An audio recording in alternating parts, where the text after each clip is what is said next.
For the last 20 years, an Oklahoma mother and her two daughters have been healing after an armed robber murdered their family and friend and tried to kill them too.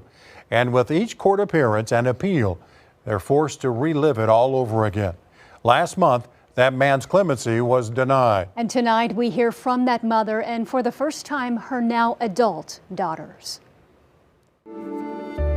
Always smiling. The biggest, beautiful blue eyes, just like Gracie. And she loved my kids. So much, she lost her life protecting them. November 3rd of 2005 on a Thursday. Amber Matthews and Drew Cupp were inseparable, young friends who hit it off almost immediately. I was on maternity leave. Gracie was 3 weeks old. Drew's husband was away at work, and Amber was helping Drew with their two young girls, Riley and Gracie. The Cupps lived in rural Blaine County, no neighbors for miles. We had just put Riley down for a nap, and I was giving Gracie a bottle in the recliner. Amber said, "Someone's at your door." Opened the door, and he just stepped in, and he had questions like, "Is your husband home? When will he be home? You know, there's some things I need to talk to him about," which didn't startle me because we lived in the middle of wheat field, and I was thinking he's going to ask to cut wheat or he's going to ask to hunt. Moments later, Wendell Grissom came back with an accomplice, Jesse Floyd Johns. At this time, I was irritated, and I handed Gracie to Amber, and I walked around the couch, and that's when he started shooting through the glass door. Amber had took Gracie and went in the girls' room while I was fighting Wendell. Drew's scars from that day are still very visible, and so are the flashbacks seared into her memory. I remember all of it. I remember the smell of his breath. He was laughing.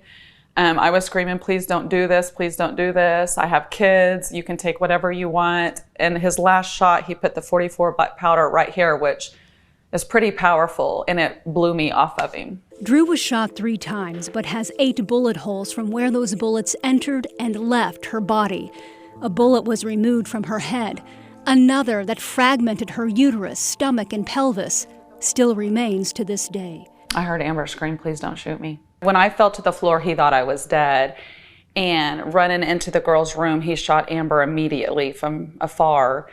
And that's when she dropped. And she was holding Gracie, and it was in front of Riley's crib, and then went over there and just shot her in the forehead as she laid there helpless with both of my kids screaming.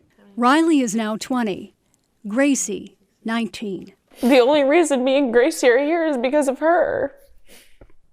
I mean, she fought him off and she kept him away from us. I mean, because everyone thought Gracie was dead. Amber was holding Gracie, so Grissom, he thought Gracie was dead. He thought he had killed my sister. So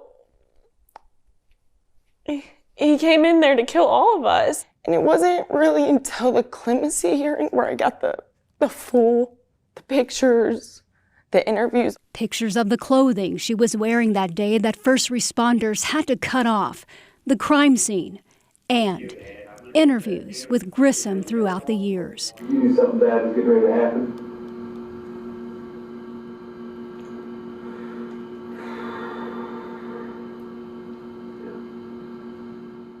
Receipts found in Grissom's truck show on the way to the Cupps' home he stopped to buy gloves and had purchased bullets. He described to investigators how he pulled into their driveway for a quick getaway. With the pickup facing backwards, right? They're out here.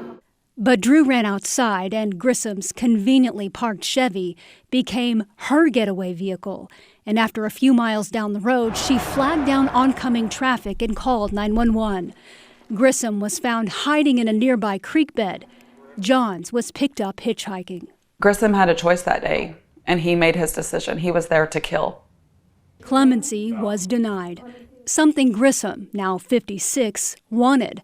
He opted out of the hearing, appearing by video recording.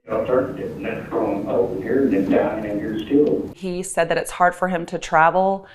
He has tendonitis in his wrist, and when he's shackled, it hurts his wrist. Well, I had 4 bullet holes in my wrist, and I showed up. Just like they did on that Thursday afternoon in 2005, Drew, Riley, and Gracie faced this day together. But tragedy struck again. My dad wasn't there because this is something that he wanted to see go through. July 7th of 2022, my husband was killed in an oil field accident. Those stages of grief, now chapters of pain and healing in a book Drew authored. I think the main reason I did it was for the girls and maybe I can help others. I'm broken, but I'm gonna try to do it beautifully. Johns was sentenced to life in prison without parole. Grissom's execution is set for this Thursday, March 20th.